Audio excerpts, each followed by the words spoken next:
الله أكبر الله أكبر الله أكبر لا إله إلا الله الله أكبر الله أكبر ولله الحمد.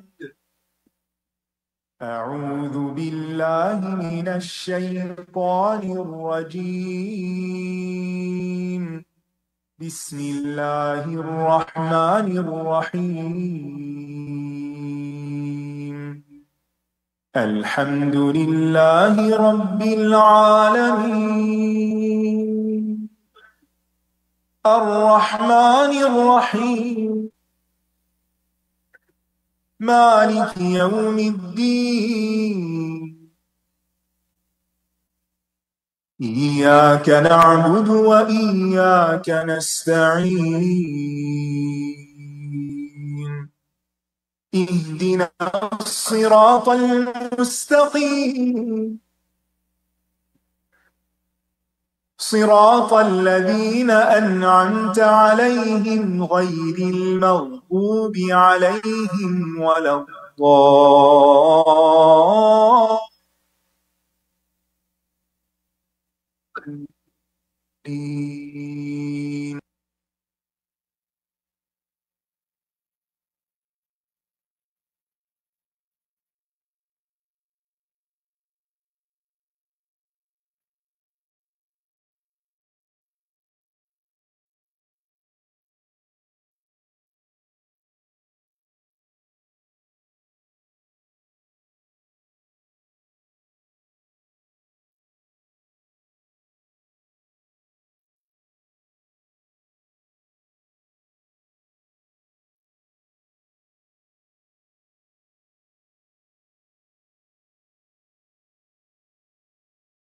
أني يفقهوا قولي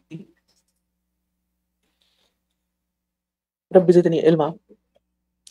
آج ہم انشاءاللہ سورۃ النمل کی آیت نمبر 15 سے شروع کریں گے. یہ ہماری ہفتہ وار کلاس کا حصہ ہے جو سیٹرڈے اور سنڈے کو ہوتی ہے. تو انشاءاللہ آج ہم آیت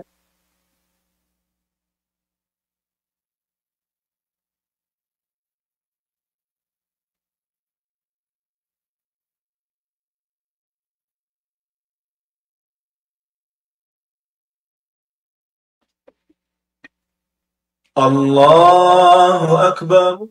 وَلَقَدْ آتَيْنَا دَاوُودَ وَسُلَيْمَانَ عِلْمًا وَقَالَ الْحَمْدُ لِلَّهِ الَّذِي فَضَّلَنَا عَلَى كَثِيرٍ مِّنْ عِبَادِهِ الْمُؤْمِنِينَ. اور یقیناً ہم نے داؤد اور سلیمان کو ایک علم عطا کیا، اور ان دونوں نے کہا تمام تعریفیں اللہ کے لیے ہیں جس نے ہمیں اپنے مومن بندوں کی اکثریت پر فضیلت عطا فرمائی.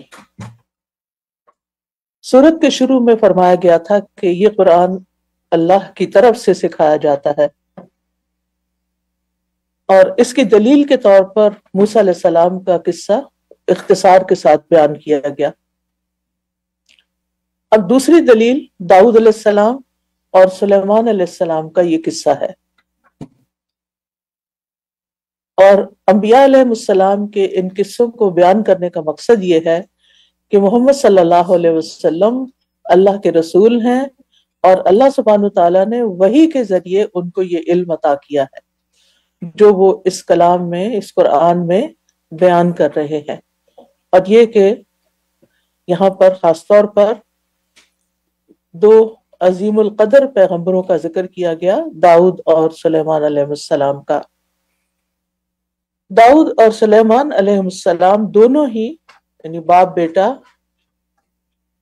نہ صرف یہ کہ نبی تھے بلکہ اس کے ساتھ ساتھ عادل حاکم اور بادشاہ بھی تھے. اللہ نے ان کو بادشاہت عطا کی تھی، اللہ نے ان کی زبان پر حکمت جاری کر دی تھی اور ان کے فیصلوں میں عدل جاری کیا تھا. اور ہم دیکھتے ہیں کہ کس طرح اللہ سبحانہ تعالیٰ نے ایک خاص واقعے کے بعد داؤد علیہ السلام کو یہ بادشاہت اور حکمت عطا کی. یعنی بعض اوقات انسان کی زندگی میں ایک انسان جو آگے جا کے بہت بڑا انسان بن جاتا ہے، اس کا بچپن یا اس کی جوانی میں وہ ایک عام انسان کی طرح زندگی بسر کر رہا ہوتا ہے، لیکن عام ہوتے ہوئے بھی اس کے اندر کچھ ایسی خصوصیات ہوتی ہیں جو آگے چل کر اس کو خاص بنا دیتی ہیں۔ اس میں ہم دیکھتے ہیں کہ کس طرح بنی اسرائیل کے اوپر ایک زوال کی کیفیت تھی، تو اللہ سبحانہ تعالیٰ نے جالوت کے مقابلے کے لیے انہیں طالوت بادشاہ عطا کیا۔ تو داؤد علیہ السلام ان کی آرمی میں ایک معمولی سپاہی تھے، جیسے کوئی بھی لڑتا ہے، یعنی کسی خاص عہدے پر نہیں تھے، لیکن انہوں نے انتہا درجے کی بہادری دکھائی، اور اس درجے کی کہ وَقَتَلَ داؤد جالوتا، جالوت جو ایک بہت ہی زبردست پہلوان تھا اور بہت زیادہ جاہ اور طاقت رکھتا تھا، تو کس طرح اللہ تعالیٰ نے داؤد علیہ السلام کے ذریعے جالوت کو قتل کرنا۔ اب یہ کوئی معمولی بات نہیں تھی، یہ ایک بہت بڑا کارنامہ تھا جو داؤد علیہ السلام سے ہوا۔ تو پھر کیا ہوا اس کے انعام کے طور پر؟ وَآتَاهُ اللَّهُ الْمُلْكَ وَالْحِكْمَةَ، اللہ نے ان کو بادشاہت بھی دی اور حکمت بھی عطا کی۔ یعنی بادشاہت تو دی، لیکن صرف بادشاہت نہیں بلکہ حکمت بھی دی۔ بہت سے بادشاہ تو دنیا میں بہت سے گزرے ہیں اور ہر دور میں ہوتے ہیں، لیکن سب کو حکمت نصیب نہیں ہوتی۔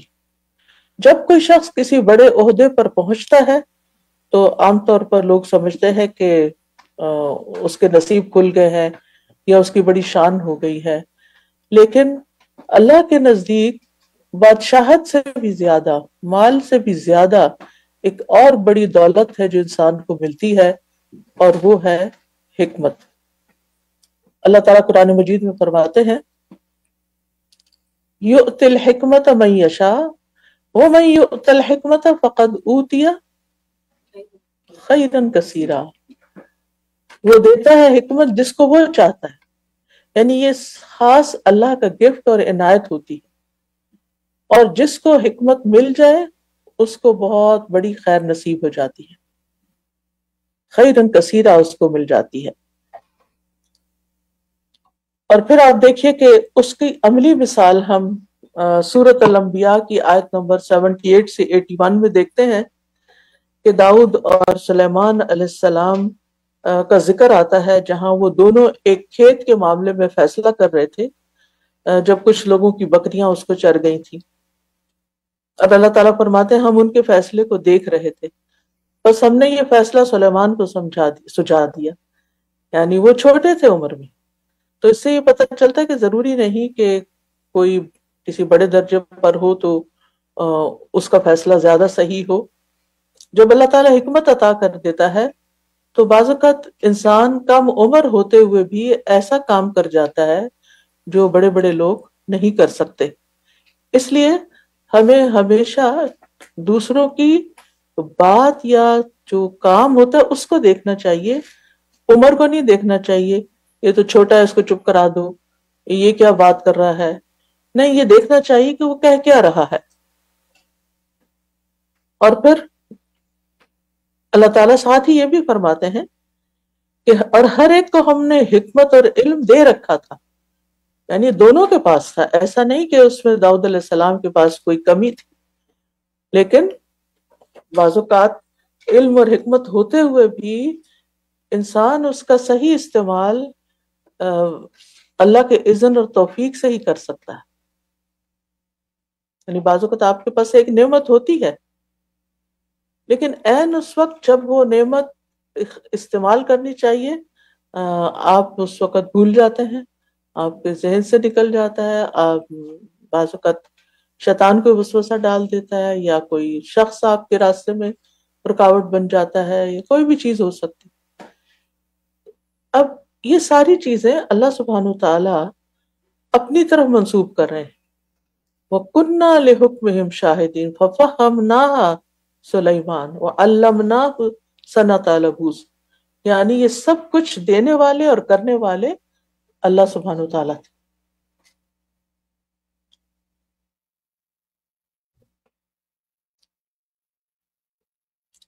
داؤد علیہ السلام کی ایک اور خاص خوبی یہ تھی کہ وہ اپنے ہاتھ کی کمائی سے کھاتے تھے، اگرچہ وہ بادشاہ تھے، اور کہا جاتا ہے کہ وہ لوہے کے کام میں، دھاتوں کے کام میں بڑے ماہر تھے۔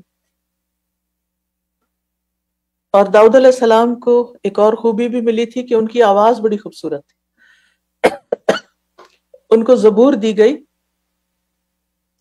مفسرین کہتے ہیں کہ جب وہ زبور کی تلاوت کرتے تھے تو پرندے اور وحشی جانور کھڑے ہو جاتے تھے، یعنی سننے کے لیے، اتنی مسحور کن آواز تھی۔ یعنی جب اللہ کا کلام ان کی آواز سے سنائی دیتا تو وہ زیادہ خوبصورت لگتا یا لوگوں کو مسحور کرتا۔ اور کہتے ہیں کہ وہ پرندے اور جانور جو تھے وہ اپنے کھانے پینے اور اپنے اور چیزوں سے غافل ہو جاتے تھے، یعنی اپنے سارے کام روک کر سننے کے لیے کھڑے ہو جاتے تھے۔ اور نبی صلی اللہ علیہ وسلم نے ابو موسیٰ الاشعری کو قرآن کی تلاوت کرتے ہوئے سنا اور ان کی آواز آپ کو بہت پسند آئی، تو آپ کو ان کی تعریف کے لیے اس کے سوا کوئی بات نہ آئی کہ انہیں داؤد علیہ السلام سے تشبیہ دیں۔ فرمایا تمہیں آل داؤد کی خوش الحانیوں میں سے ایک خوش الحانی ملی ہے۔ سورۃ سبا میں داؤد کے بارے میں آتا ہے کہ ہم نے داؤد کو اپنے پاس سے بڑا فضل عطا کیا تھا، اے پہاڑوں اس کے ساتھ تسبیح کیا کرو، اور اے پرندوں تم بھی، یعنی تم بھی اس کے ساتھ شریک ہو جایا کرو۔ اور ہم نے اس کے لیے لوہے کو نرم کر دیا تھا، وہ اس سے اپنے ہاتھ سے جس طرف چاہتے اس کو پگھلا کے اور اس سے چیزیں بنا لیا کرتے تھے۔ پھر اللہ سبحانہ تعالیٰ نے سلیمان علیہ السلام کے لیے ہواؤں کو مسخر کیا تھا، اور وہ صبح کے وقت ان کو بٹھا کے ہوا اپنے اوپر بٹھا کر، کہتے ہیں خاص تخت ہوتا تھا جس پہ بیٹھتے تھے تو ہوا اٹھا کے لے جاتی تھی، 1 مہینے کی مسافت تک وہ ٹریول کر جاتے تھے اور اسی شام پھر واپس بھی آ جاتے تھے۔ پھر اسی طرح یہ کہ دیگر ٹھوس معدنیات جو ہیں وہ بھی ان کے لیے مسخر تھی۔ وَأَسَلْنَا لَهُ عَيْنَ الْقِطْرِ، کہ ہم نے اس کے لیے تانبے کا چشمہ بہا دیا۔ پھر جنات کو بھی سلیمان علیہ السلام کے لیے مسخر کیا گیا تھا۔ اور داؤد اور سلیمان علیہ السلام پر اللہ کی بہت ساری نعمتیں تھیں۔ ان نعمتوں کو پا کر ان کے اندر کوئی غرور اور تکبر نہیں آیا، بلکہ ان کے اندر اللہ کی طرف مزید رجوع آیا۔ مومن کی یہی پہچان ہوتی ہے کہ جب اللہ بندے کو نعمت دیتا ہے تو وہ اس کو پہچانتا ہے کہ اللہ نے دی ہے، اور پھر وہ اللہ تعالیٰ کا شکر گزار ہوتا ہے۔ قرآن مجید میں آتا ہے وَاذْكُرْ عَبْدَنَا دَاوُودَ ذَا الْأَيْدِ إِنَّهُ أَوَّابٌ، آپ اس پر صبر کیجئے جو یہ کہتے ہیں، اور ہمارے بندے داؤد کو یاد کیجئے جو بڑی قوت والا تھا، بے شک وہ بہت رجوع کرنے والا تھا۔ یعنی وہ رجوع کرتے تھے تو آپ بھی کیا کریں؟ اللہ کی طرف رجوع کریں۔ ان کے لیے پہاڑ بھی مسخر کیے گئے تھے، اور وہ ان کے ساتھ تسبیح بھی کرتے تھے۔ سورۃ صاد میں آتا ہے اِنَّا سَخَّرْنَا الْجِبَالَ مَعَهُ يُسَبِّحْنَ بِالْعَشِيِّ وَالْإِشْرَاقِ، بے شک ہم نے پہاڑوں کو اس کے ہمراہ مسخر کر دیا تھا، وہ سورج نکلنے کے بعد اور دن کے پچھلے پہر اس کے ساتھ تسبیح کرتے تھے۔ سورج نکلنے کے بعد اور عصر کے وقت، دن کے پچھلے پہر، یعنی یہ ان کے ذکر کے اوقات تھے۔ اور پھر یہ کہ پرندے بھی اکٹھے ہو جاتے تھے، اور اللہ تعالیٰ فرماتے ہیں کہ وَشَدَدْنَا مُلْكَهُ، ہم نے اس کی حکومت بہت مضبوط کر دی تھی۔ وَآتَيْنَاهُ الْحِكْمَةَ، اور اس کو حکمت عطا کی تھی۔ وَفَصْلَ الْخِطَابِ، اور حکمت پر مبنی فیصلہ کن بات عطا کی تھی، یعنی وہ بات بھی بہت بہترین طریقے سے کرتے تھے۔ یعنی کہنے کا مطلب یہ ہے، یعنی تعارف داؤد علیہ السلام کا یہاں کروانے کا مقصد یہ ہے کہ اللہ تعالیٰ نے ان کو کتنی بے شمار نعمتیں عطا کی، اور اس کے ساتھ ساتھ ان کو ایسا بیٹا بھی عطا کیا کہ جس کو اللہ تعالیٰ نے مزید نعمتیں عطا کی۔ تو پہلی آیت ہے وَلَقَدْ آتَيْنَا دَاوُودَ وَسُلَيْمَانَ عِلْمًا۔ وَلَقَدْ، واو یہاں عاطفہ ہے، یعنی پچھلے قصے کے بعد ایک اور قصہ شروع ہو رہا ہے، اور لام جو ہے یہ قسم کے جواب میں واقع ہے۔ یعنی اللہ کی قسم ہم نے اسے عطا کیا تھا تاکید کے لیے، اور قد تو آتا ہی تحقیق کے لیے کہ حقیقت یہ در حقیقت یقینی طور پر، یعنی اس میں کوئی شک کی بات نہیں، پوری سچی بات ہے جو آپ کو بتائی جا رہی ہے کہ ایسا ہوا تھا، کیونکہ نبی صلی اللہ علیہ وسلم کے کو تثبیت قلب آپ کی مقصود تھی کہ آپ کو پچھلے واقعات سنا کر آپ کا حوصلہ اور ہمت بڑھائی جائے۔ اور آپ دیکھیں گے کہ یہ انسان کی نفسیات میں ہے۔ انسان جب کسی تکلیف میں ہوتا ہے تو وہ سمجھتا ہے کہ وہ شاید اکیلا ہی ہے اور تکلیف کو زیادہ محسوس کرتا ہے، لیکن جب وہ دیکھتا ہے کہ دوسرے کسی پر بھی یہ کیفیت گزر رہی ہے یا دنیا میں اور لوگ بھی ہیں جو اس سے زیادہ مشکلات کا شکار ہیں، تو اس کو اپنی تکلیف بھول جاتی، یعنی یہ انسان کے اندر رکھ دی گئی، انسان کو تکلیف محسوس ہو رہی تھی لیکن کسی اور کی تکلیف دے کے اپنی بھول جاتی۔ اس لیے اس میں کوئی حرج کی بات نہیں ہوتی کہ انسان ایک دوسرے سے اپنے اوپر گزرنے والے ایکسپیرینس جو ہیں ان کو شیئر کرے، اپنے بچوں کے ساتھ، فیملی کے ساتھ، دوستوں کے ساتھ۔ اس میں ایگزیجریشن نہیں ہونی چاہیے، لیکن اور تکرار نہیں ہونی چاہیے بلا وجہ کی ایک ہی بات بار بار کر کے دوسرے کو بور کیا جائے، لیکن یہ کہ تجربے کے لیے، علم کے لیے، کیونکہ اس سے بھی انسان کی ذہن میں وسعت آتی ہے کہ مختلف مشکلات اور تکالیف کا، چاہے وہ مالی ہوں یا ذہنی ہوں یا جسمانی ہوں، کہ ان کا مقابلہ کیسے کیا جا سکتا ہے اور انہیں کیسے کیا۔ تو یہاں پر آپ دیکھیے کہ کلام کی اہمیت کو واضح کرنے کے لیے وَلَقَدْ کا لفظ استعمال ہوا ہے کہ اس میں جو کچھ ہے اس قصے میں وہ بالکل حق اور سچ ہے۔ تو وَلَقَدْ آتَيْنَا، اور یقینی طور پر ہم نے عطا کیا۔ آتینا میں جو نون ہے یہ عظمت کا ہے، یہ اللہ تعالیٰ کی طرف جا رہا ہے، جمع کا صیغہ لگ رہا ہے لیکن یہ جمع کے معنوں میں نہیں ہے بلکہ عظمت کے معنوں میں ہے کہ ہم نے عطا کی۔ جیسا ہمارے اردو میں بھی آپ دیکھیں کہ میں نے کی بجائے جب ہم کہتے ہیں تو وہ ایک اکرام اور تکریم کے طور پر ہوتا ہے۔ اور ویسے بھی آپ دیکھیے کہ عطا کرنے والا تو ساری نعمتیں دراصل اللہ رب العزت ہی ہے، جسے چاہتا ہے بادشاہت دیتا ہے، جس سے چاہتا ہے لے لیتا ہے، جسے چاہتا ہے حکمت عطا کرتا ہے، سب کچھ اسی کا دیا ہوا۔ اور پھر یہاں داؤد اور سلیمان دونوں کا ذکر کیا گیا جن کا تعارف پیچھے گزر چکا ہے۔ علماً یہاں نکرہ آ رہا ہے، یعنی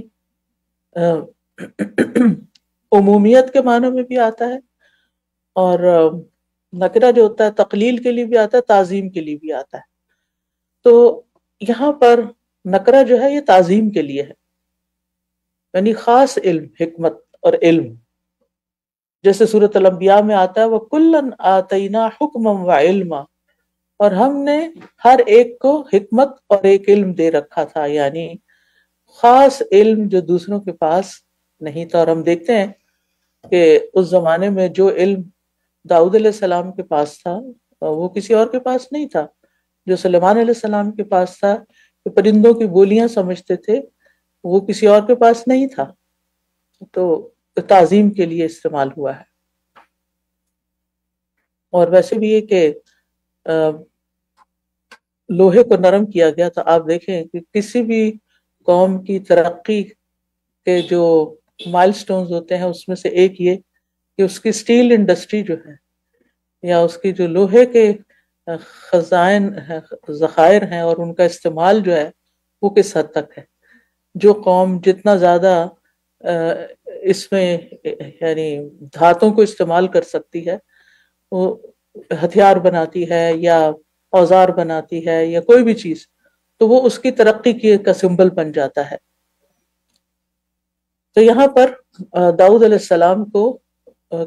السلام کے لیے لوہے کو نرم کیا گیا تھا اور ان کو زرہ بنانے کا ہنر سکھایا گیا تھا تاکہ وہ انہیں لڑائی سے بچا سکے۔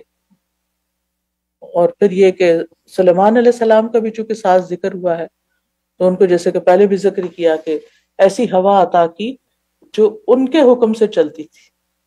اب یہ کہ ہوا ہم کنٹرول نہیں کر سکتے، ہلکی ہو یا تیز، کوئی آلہ ایجاد نہیں ہوا، کوئی طریقہ کسی سائنٹسٹ کے پاس نہیں کہ وہ ہوا کو روک لے یا ہوا کو کنٹرول کر لے، لیکن اللہ سبحانہ وتعالیٰ نے ہوا کو ان کے لیے اس طرح مسخر کیا کہ وہ ان کی اجازت سے چلنے لگتی اور ان کی اجازت سے رک جاتی، اور پھر یہ کہ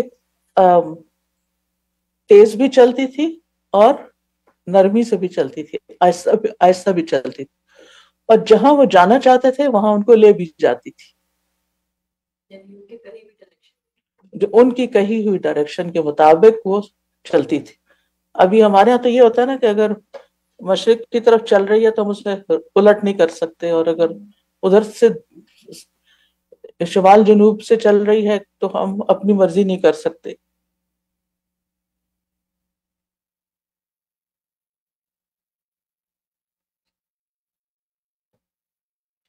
پھر آپ دیکھیے کہ یہ بھی ایک علم ہے، لوہے کا استعمال ایک علم ہے، پھر اس کے بعد زرہ بنانے کا ہنر ایک علم ہے، یہ باقاعدہ ایک علم ہے جو اللہ نے ان کو علم دیا تھا، اس کی قسمیں بتا رہی ہوں۔ پھر ہوا کو ڈائریکشن دینے کا ایک علم ہے، اس زمانے میں میرا نہیں خیال کہ ابھی ایجاد ہوئے ہوں گے وہ جو کیا بولتے ہیں اس کو، کمپس جو ہوتا ہے، کمپس، تو کس طرف کیا سوچ کے کدھر لے جاتے ہوں گے اللہ ہی بہتر جانتا ہے، لیکن یہ بھی ایک علم تھا ان کے پاس، ہو سکتا ان کو الہام ہوتا۔ اسی طرح جنوں سے کمیونیکیٹ کرنا، ان کی بولی سمجھنا بھی ایک علم ہے، شیاطین سے، پرندوں کو مسخر کر کے ان سے کام لینا، جیسے ہدہد نے یعنی ہدہد سے کام لیا، اور اسی طرح پرندوں کی بولی بھی سکھا دی، ان سے کمیونیکیٹ کرنا یہ بھی ایک علم ہے۔ اور پھر آپ دیکھیں چونٹی کی بات سمجھ گئے، یہ بھی ایک علم ہے۔ تو یہ اتنے سارے علم ایک شخص میں اکٹھے ہو جانا یہ کوئی معمولی چیز نہیں ہے۔ تو پیچھے بات ہوئی تھی نا کہ علماً تعظیم کے لیے ہے، تو یہی ایک تعظیم ہے جو یعنی بہت بڑا علم عطا کیا تھا، اور یہ سارے علم دنیا کے علم ہیں، اور اس کے ساتھ ساتھ نبوت کا علم بھی تھا، دین بھی تھا، کتاب ملی تھی ان کو، داؤد علیہ السلام کو زبور ملی تھی۔ اس سے ایک اور بات یہ سمجھ میں آتی ہے کہ دین اور دنیا کے علم کو اکٹھا کیا جا سکتا ہے۔ دین کا علم آپ کو دنیا کا علم حاصل کرنے سے نہیں روکتا۔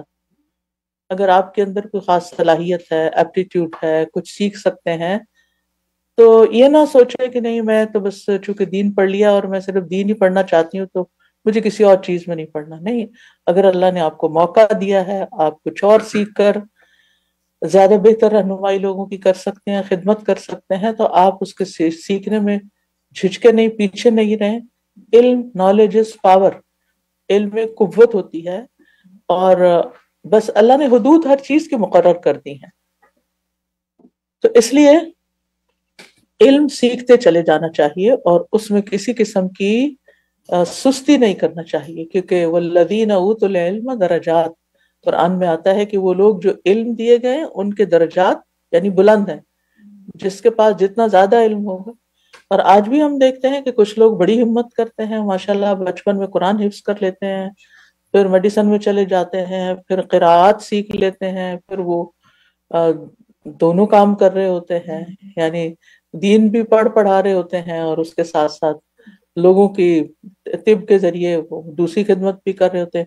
میرے اپنے والد اس کی ایک بہترین مثال تھے، دونوں علوم کو ساتھ لے کر چلے اور ان کے لیے اوقات مقرر کیے اور لوگوں کی خدمت بھی کی، اور طب جو تھی وہ ان کا روزگار بھی تھا، لیکن دین کا علم ساری زندگی انہوں نے پھر فری دیا اور سکھاتے رہے، اور صبح کے وقت سارا وقت یعنی تلاوت قرآن کے بعد ضرور دین کے علم میں سے مزید چیزیں سیکھتے تھے اور ہمیں سکھاتے بھی تھے، اور دن کا وقت جو تھا وہ ان کا لوگوں کی علاج میں گزرتا تھا، اور پھر شام میں جو فیملی ٹائم ہوتا تھا تو دونوں چیزوں کا مجموعہ بچوں کے ساتھ شیئر کرتے تھے۔ کوئی انوکھا وہ آ جاتا تھا پیشنٹ تو اس کے بارے میں بتاتے، کوئی اور یعنی دنیا کے جو حالات ہوتے تھے ان کے بارے میں ویل انفارمڈ ہوتے تھے۔ مختلف میگزین ہمارے گھر میں لگے ہوئے تھے، جس میں پوری دنیا کی سیاست کی خبریں ہوتی تھیں، اور وہ لازماً ساری پڑھا کرتے تھے کہ دنیا میں کیا ہو رہا ہے۔ ہمارا مزاج اس سے بالکل مختلف ہے، لیکن بچپن سے ہم نے یہی دیکھا کہ ویل ورسڈ ہوتے تھے، اور آنے والے جو حالات مسلمانوں پہ ہیں ان کے بارے میں بھی ان کی اپنی ایک نظر ہوتی تھی، اور یہ ساری چیزیں علم بیسڈ ہوتی ہے نا۔ تو کہنے کا مطلب یہ ہے کہ جو لوگ بھی دین کا علم حاصل کر رہے ہیں، اگر ان کو کچھ بھی وقت ملتا ہے، موقع ملتا ہے اپنے اوقات میں سے کچھ بھی اور سیکھنے کا، تو اس کے سیکھنے میں پیچھے نہ رہیں۔ اور اسی طرح بعض لوگ جو ہیں وہ عموماً یہ کرتے ہیں کہ یعنی دین کا علم حاصل کر لیتے ہیں، پھر وہ ایک بس مخصوص طریقے سے دین کا علم پڑھاتے رہتے ہیں، اور اس کے بعد انہیں کسی چیز میں کوئی دلچسپی نہیں ہوتی کہ نہ کسی مینجمنٹ میں، نہ ہی کسی اور خیر اور بھلائی اور فلاح کے کام میں۔ تو یہ چیز کوئی اتنی پسندیدہ نہیں ہے، کیونکہ علم کی تاثیر ہی اس وقت ہوتی ہے جب انسان اس پر عمل کرنے والا ہو اور لوگوں کو فائدہ پہنچانے والا ہو۔ امام ابن الجوزی کہتے ہیں، میں نے بہت سے مشائخ سے ملاقات کی جن کے حالات ایک دوسرے سے مختلف تھے، یعنی ہر عالم مختلف تھا، وہ علم میں بھی مختلف درجے رکھتے تھے، مگر ان میں سے میرے لیے سب سے زیادہ فائدہ مند وہ شخص رہا جو اپنے علم پر عمل کرتا تھا، چاہے کوئی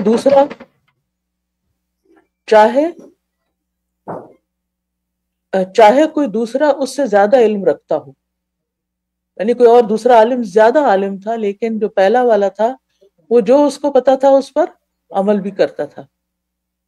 وہ کہتے ہیں میں نے عبد الوہاب انماطی سے ملاقات کی، وہ سلف کے طریقے پر تھے، ان کی مجلس میں کبھی غیبت سننے کو نہ ملتی تھی، نہ ہی وہ حدیث سنانے پر کوئی معاوضہ طلب کرتے تھے کہ لوگوں کو کہیں کہ لاؤ پیسے پھر پڑھاؤں گا۔ جب میں ان کے سامنے رقائق یعنی دل پگھلانے والی احادیث پڑھتا تو وہ روتے، اور ان کا رونا جاری رہتا۔ میں اس وقت کم عمر تھا، مگر ان کا رونا میرے دل پہ اثر کرتا اور میرے اندر بنیادیں مضبوط کرتا۔ وہ ان مشائخ کے طریقے پر تھے جن کی صفات ہم نے روایت میں سنی ہے۔ وہ کہتے ہیں میں نے شیخ ابو منصور الجوالیکی سے ملاقات کی، وہ بہت خاموش طبع تھے، اپنی بات میں انتہائی تحقیق سے بات کرتے، نہایت پختہ اور تحقیق کے ساتھ بات کرتے۔ کبھی کبھار کوئی ظاہر سی بات بھی پوچھ لی جاتی جس کا بعض نوجوان فوراً جواب دے دیتے ہیں، تو وہ ایسی بات میں بھی رک جاتے، اور جب تک یقین نہ ہو جاتا کلام نہ کرتے، یعنی جب تک بات خبر تصدیق نہ ہو جاتی، پکی نہ ہو جاتی، آگے ذکر نہیں کرتے تھے۔ وہ اکثر روزے سے ہوتے اور خاموشی اختیار کرتے۔ ان دونوں بزرگوں کو دیکھ کر مجھے جو فائدہ ہوا وہ دوسروں کی نسبت کہیں زیادہ تھا۔ میں نے اس حالت سے یہ بات سمجھ لی کہ عملی دلیل قولی دلیل سے زیادہ مؤثر ہے، یعنی عمل کی زبان زیادہ اثر کرتی ہے بنسبت بہت زیادہ باتیں کرنے کے۔ بعض اوقات پیرنٹس یہ شکایت کرتے ہیں بچے بات نہیں سنتے، تو میں ہمیشہ ان سے دوبارہ سوال کرتی ہوں، کبھی سوچا آپ نے کیوں نہیں سنتے؟ ایسا نہیں کہ بچوں کو ماں باپ سے محبت نہیں ہوتی، لیکن وہ ان کے رویے سے تنگ ہوتے ہیں، وہ ان کے عمل میں بعض ایسی چیزیں دیکھتے ہیں کہ جو درست نہیں ہوتی، لہٰذا ان کا اعتماد اٹھ جاتا ہے۔ یعنی قریب ترین خون کے رشتوں میں بھی یہ بد اعتمادی پیدا ہو جاتی ہے، بہت جینون ہوتی ہے وہ، اس میں ہم بچوں کو بلیم نہیں کر سکتے کہ انہی کا قصور ہے۔ تو اس بحیثیت والدین کے، بحیثیت استاد کے، ہم سب کو اپنے رویوں پر نظر ڈالنے کی ضرورت ہے۔ نمبر ایک یہ کہ جو ہم سیکھ رہے ہیں اور سکھا رہے ہیں اس پر عمل کتنا کرتے ہیں۔ نمبر دو یہ کہ ہم لوگوں کے کتنے فائدے کے ہیں، کیا فائدہ پہنچا رہے ہیں ان کو، ہمارے پاس وہ کون سا ہنر اور صلاحیت اور کون سی ایسی چیز ہے کہ جس کے ذریعے ہم زیادہ سے زیادہ لوگوں تک پہنچ سکیں، ان کو فائدہ پہنچا سکیں، اور بغیر کسی غرض کے، بغیر کسی لالچ کے، اور بغیر کسی دکھاوے کے یا ناموری کے۔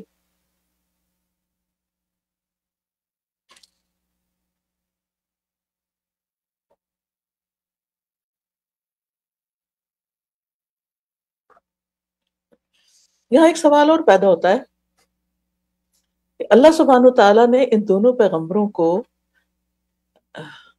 بہت کچھ دیا تھا نا، بہت سی نعمتیں تھیں اور بے مثال نعمتیں تھیں جن کا کوئی پیرالل تھا ہی نہیں. مثلا سلیمان علیہ السلام کو ایسی بادشاہت ملی تھی جو ان کے بعد کسی کے لائق ہی نہیں تھی، کوئی اور ایسی بادشاہت کر ہی نہیں سکتا. لا ينبغي لأحد من بعدی. ان سب میں سے یہاں اگر ذکر کیا تو علم کا ذکر کیا کہ ہم نے ان کو علم دیا تھا اور حکمت دی تھی. اس سے کیا پتہ چلتا ہے؟ علم کی فضیلت کا پتہ چلتا ہے، اہمیت کا پتہ چلتا ہے.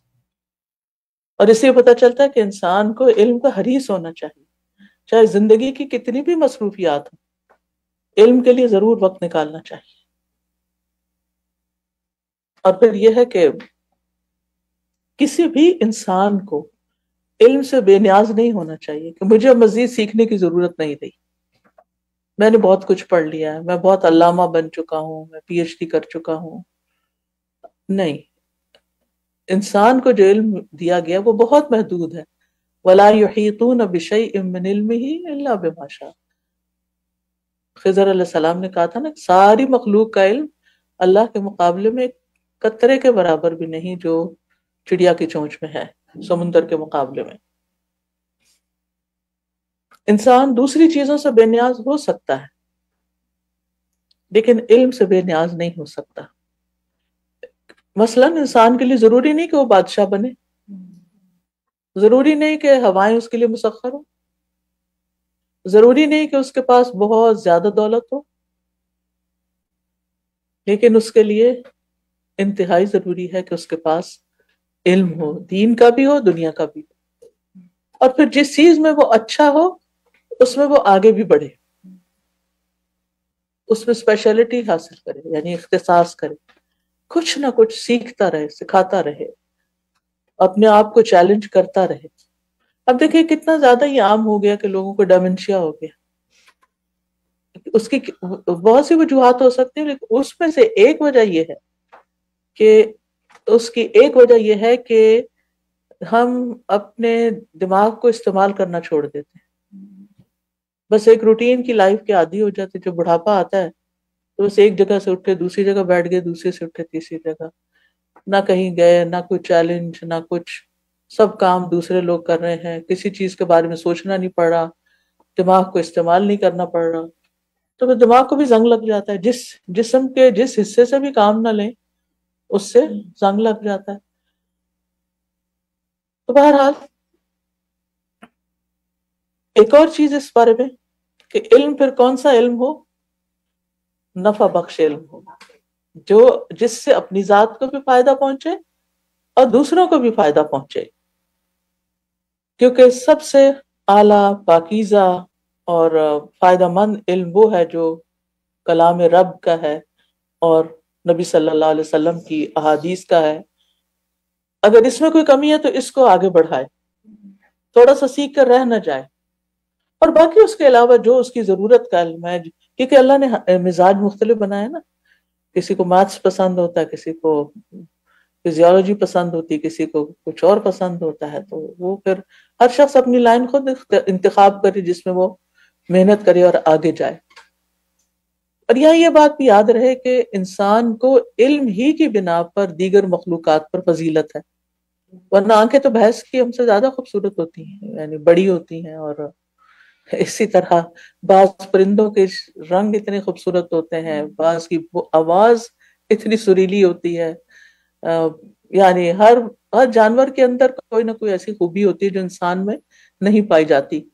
لیکن ان سب پر آدم کو کیوں فضیلت دی گئی اور سب سے پہلے کیا دیا گیا؟ وہ علم آدم الاسماء کلها. علم، اللہ نے سب سے پہلے علم دیا.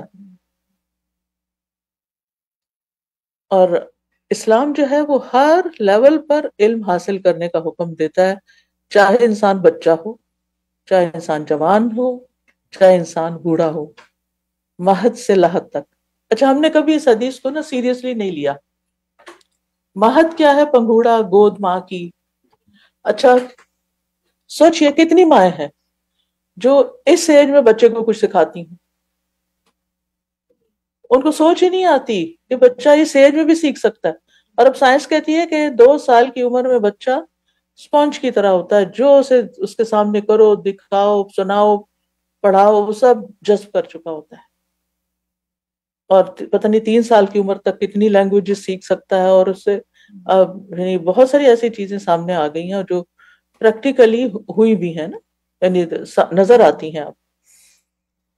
تو اس میں ہمیں بچوں کا بھی وقت ضائع نہیں کرنا چاہیے. ہر وقت ان کو کھلونے لا لا کے خوش کر رہے ہیں یا ان کو اسکرین پر بٹھایا ہوا ہے. یعنی حیرت ہوتی ہے چھوٹے چھوٹے بچوں کے ہاتھ میں ہم ایسے گیجٹس پکڑا دیتے ہیں اور ہم سمجھتے ہیں کہ ہم بہت ان سے محبت کرتے ہیں اور ہم ان کی بہت چاہت رکھتے ہیں اور ان کو خوش کر رہے ہیں، حالانکہ وہی ان کے دشمن ہے.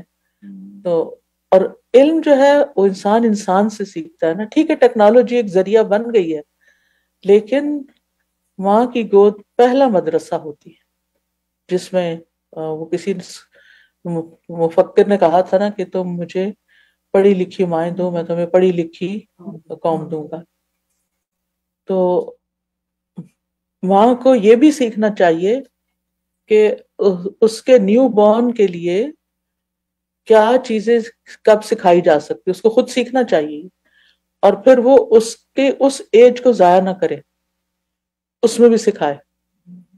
اور پھر اسی طرح ہر ایج کے تقاضے کے مطابق، کیونکہ آپ دیکھیں کہتے ہیں یہ کھیلنے کی عمر ہے، کھیلنے دو، ساری زندگی پڑھنا ہی ہے، ساری زندگی ذمہ داریاں ہیں، اور ان کو کھیل میں لگا لگا کے ان کا وقت ضائع کر دیتے ہیں. لہٰذا جب بچپن کھیل میں گزر جاتا ہے تو وہ بچے کبھی بھی پھر آگے جا کے سنجیدہ نہیں ہوتے اور کبھی بھی محنت کرنے کے عادی اس طرح نہیں ہوتے، الا ماشاء اللہ جس پہ اللہ تعالیٰ فضل فرمائے.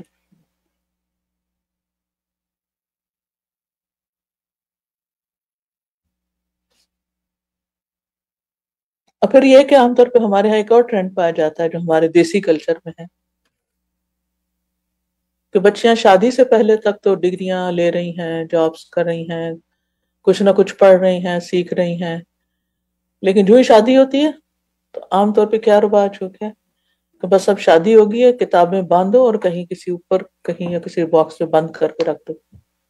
ڈگری ہو گئی ہے، ڈگری شادی کے لیے لی تھی، وہ شادی ہو گئی، اب پڑھائی سے کوئی غرض نہیں، کوئی تعلق نہیں. اب کیا ہے، صرف اپنے آپ کو کیسے اسمارٹ رکھنا ہے، کیسے بیوٹیفائی کرنا ہے، کیسے کپڑے پہننے ہیں، کیسے لوگوں کو پلیز کرنا ہے.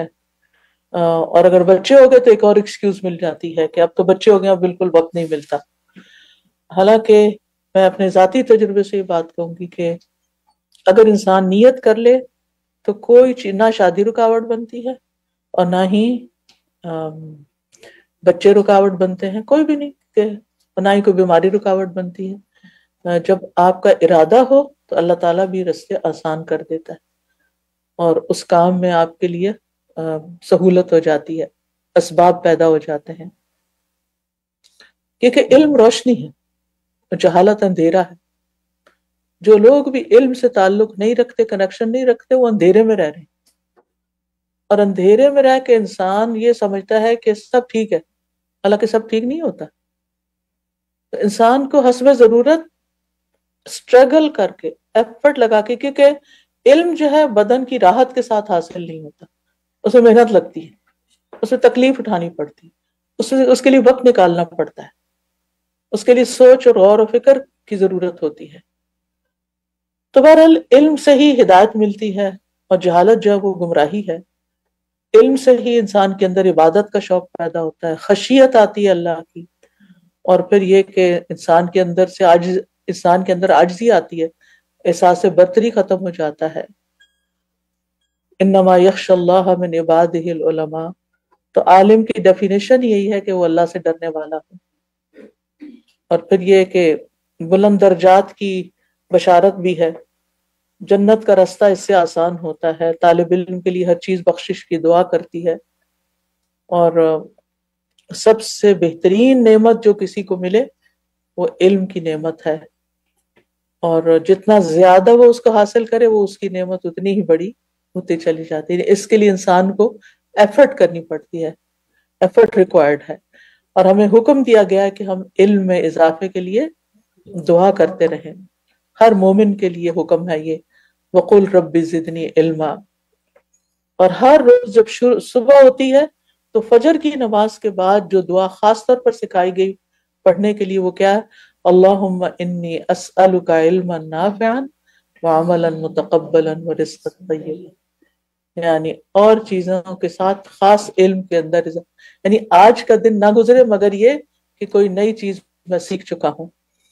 اور انبیاء کی وراثت بھی ہے، اور ہم دیکھتے ہیں کہ امت مسلمہ جب تک علم میں آگے بڑھتی رہی تو اس کے لیے عزت کا مقام تھا.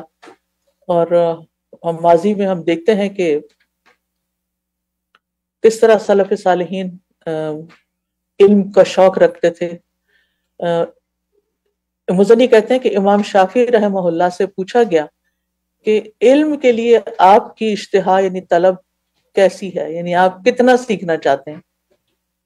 انہوں نے کہا کہ میں نے جو حرف نہیں سنا ہوتا جب میں اس کو سنتا ہوں تو میرے تمام اعضاء چاہتے ہیں کہ ان کے بھی کان ہوں، اور وہ بھی علم کے اس حرف کو سن کر اسی طرح لطف اندوز ہوں جیسے دونوں کان لطف اندوز ہو رہے ہیں. یعنی میں پورے کا پورا اس کا لطف اٹھاؤں. پھر ان سے کہا گیا کہ آپ کی علم کے لیے حرص کیسی ہے؟ تو انہوں نے کہا میری علم کے لیے ویسی ہی حرص ہے جیسا وہ بندہ جو بہت زیادہ مال جمع کرتا ہے پھر اپنے مال کی لذت تک پہنچنے کے لیے اس کو خرچ کرنے میں کنجوسی کرتا ہے، یعنی نکالتا نہیں پھر اس کو، یعنی اس کو دیکھ دیکھ کے خوش ہوتا رہتا ہے کہ اتنا ہو گیا اتنا ہو گیا.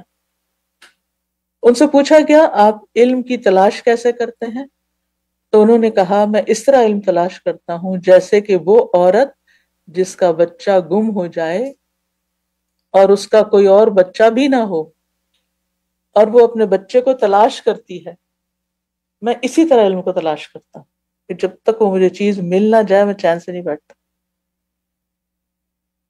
یعنی وہ تڑپ ماں کی کیسی ہو سکتی ہے جس کا بچہ گم جائے، وہ آرام سے بیٹھ ہی نہیں سکتی.